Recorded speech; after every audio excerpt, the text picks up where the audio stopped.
So, hi, it's been a while, about 3.5 months I think. The last one was an 8-month review. I'm now at 11.5 months or so. Few people have asked me to do another little podcast, or video, or whatever you want to call it, on it. So basically people wanted to know what I've been eating, what I've been doing, because I seem to be losing quite a lot of weight. So I'm now at 11 stone 12 pound. That's how much I've lost. I've gone from 25 stone 2 and I've maintained at 13 stone 4 now for about 4 months.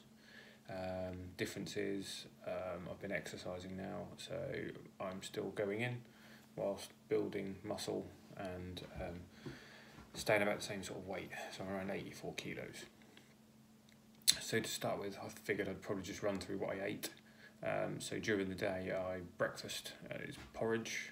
A lot of people say that you're not supposed to eat porridge, but I've had absolutely no issues with it. It's brilliant, full of protein, and it fills you up nicely.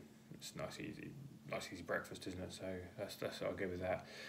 So I can't eat meat, so finding protein is one of those horrible moments where you have to go protein hunting. So that's fun.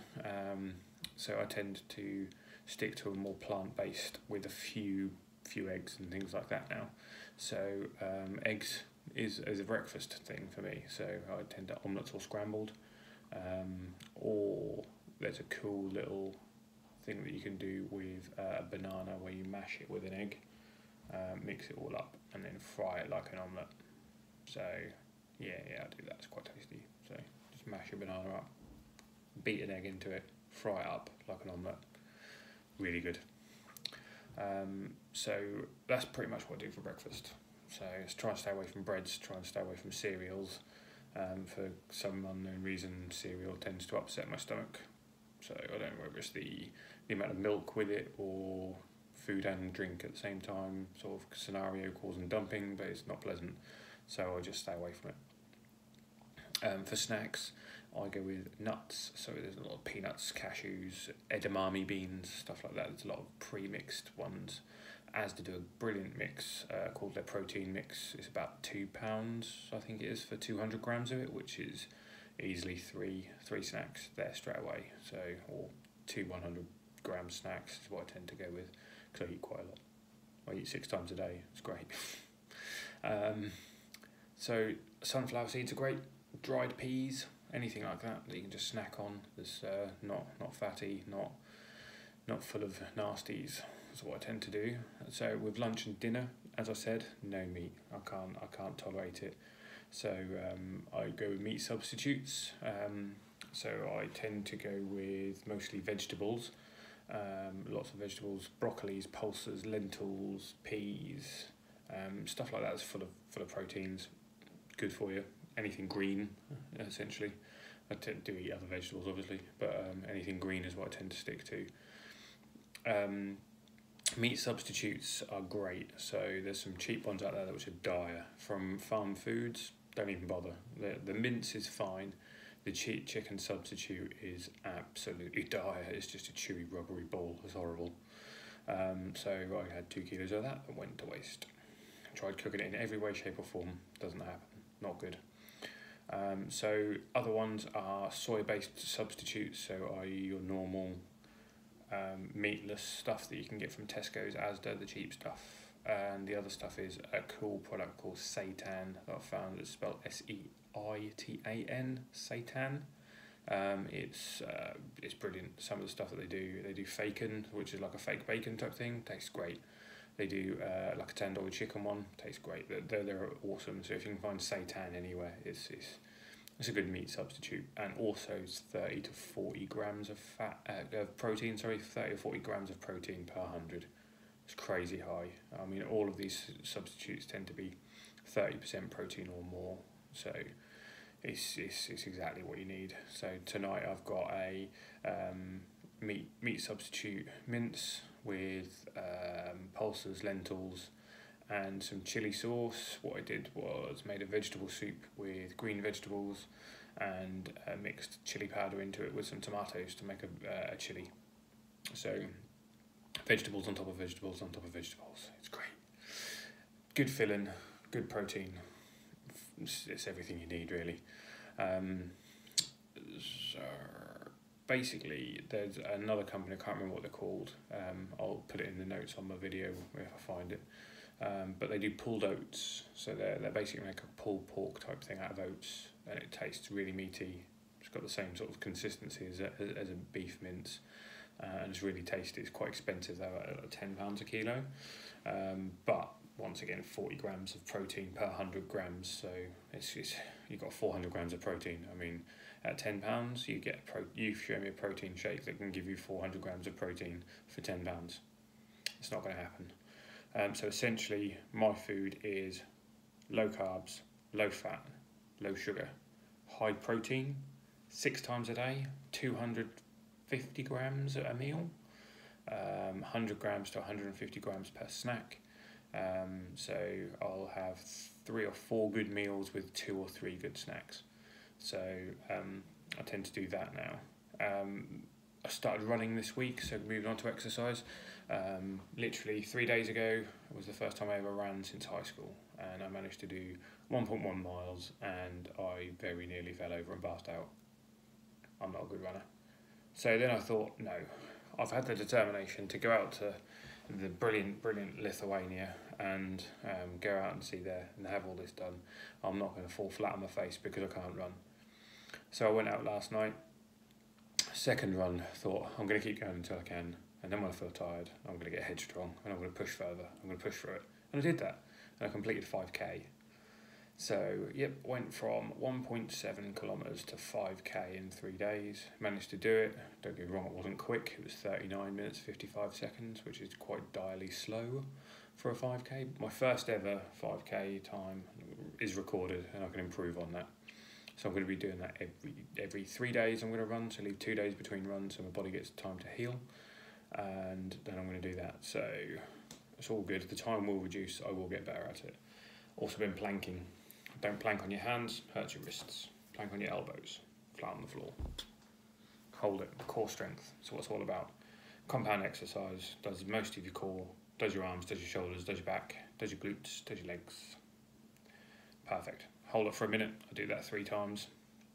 Have a 1 minutes with a 30-second between. Then I do 5 minutes off, then I do it again, 5 minutes off, then I do it again. So it's 9 planks for a minute each per day. Press ups on your knees, so I'm not strong enough yet to press up properly, but I will get there. So what I do is I go onto my knees, press up and pivot on my knees. 20 of those, take a 5-minute rest, 20 more. You know, try and get them through the day. Don't have to do them all in the same point. Just do 20, wait 3 hours if you want to do another 20, as long as you do them during the day. Power is a power position for resistance training. So the idea is you put your feet shoulders width apart, you bend down so that your knees and hips are bent, but your weight is over top of your knees, essentially sticking your bum out, but with a nice straight back, and then you hold it for 30 seconds. That's really hard to do. I don't care who you are, that's hard to do. Get to 30 seconds to a minute, and you'll start to feel it burning in your thighs. It's great. So it's brilliant for that. And the tricep dip is the other one. So you go onto the edge of a bed like this, dip down, up, dip down, up, and you do that. I tend to do them in reps of 15 to 20, 3 sets of those per day. So I've gone from being this big fat guy with no definition. You can see my hands are coming in, forearms are getting quite defined now. You can see my muscles coming in the forearms, getting actual biceps coming in. Before I just had arms, but I'm getting biceps coming in now. If you've been following my progress, you'll have seen what I looked like before. Essentially my face looked like a potato with a beard on it. I had absolutely no definition in my neck. I had no definition in my shoulders, in my arms, or anything like that. I now have traps. I have, you can see my Adam's apple, my neck is all in, got jawbone. You can see all my jawbones and everything like that. It's weird. My head is literally about an inch either side thinner. I'm now in, this is a next shirt I believe, medium, slim fit. I can I never dreamt of wearing anything like that. I was a 4XL before, and my jean size, I'm wearing a pair of Hollister jeans. I could buy Hollister jeans, so I did. They were in sale, I'm not crazy. And they're a 30-inch waist from a 44. So that gives you some sort of idea of how I've been progressing and how things are going. Cardio is going through the roof. The one thing I'm looking forward to is lockdown going, so that I can get back with all my classmates and rejoin jiu-jitsu with a new leaner body, better cardio, and completely relearning a sport I love. So I essentially used to use my weight and power when I was 25 stone, deadlifting, I had a lot of that. Now I'm 13 stone, I'm one of the lighter in the group. So I'm going to have to completely learn to do a sport that I spent a lot of time learning and loving. So essentially that's it. I'm eating lean, doing exercise, and staying quite disciplined, drinking water. I drink too much coffee, I'm not going to lie, I drink loads of coffee, but I don't have sugar. I have like a half a sugar in it at the most, because I can't do it without sugar. I'd love to, but I can't have coffee without sugar. But that's it. I'm drinking water, drinking juice, drinking coffee, drinking lots and lots of water. It's kind of the key to everything, really. Working too much because, as a lot of you know, I'm a primary care paramedic, so I'm working in the out-of-hours GP service at the moment, and with the current pandemic, we're having a lot of fun. Yay! But I won't let that stop me exercising. I won't let it stop me eating properly, and I can feel just this sense of relief now when I go for a run. But yeah, so it's great. Headphones in, head down, 1 in the morning, I'm going for a run. I run early hours. It's brilliant, there's nobody about. So never in a million years did I think that I would be that guy that goes, oh my God, it's amazing. But I think I genuinely think I felt my first runner's high last night, and that was when I've managed to finish the 5K, personal achievement. And now I literally want to go out tonight and do it again, but I know it's silly because I ache and I'll hurt myself. So 2 days off, Saturday, Sunday off, Monday night, bosh, we're on it again. All right. So everybody out there, stay safe, stay inside when you don't need to. And any problems, give me a hit up on the group, and we'll speak soon. Catch you later.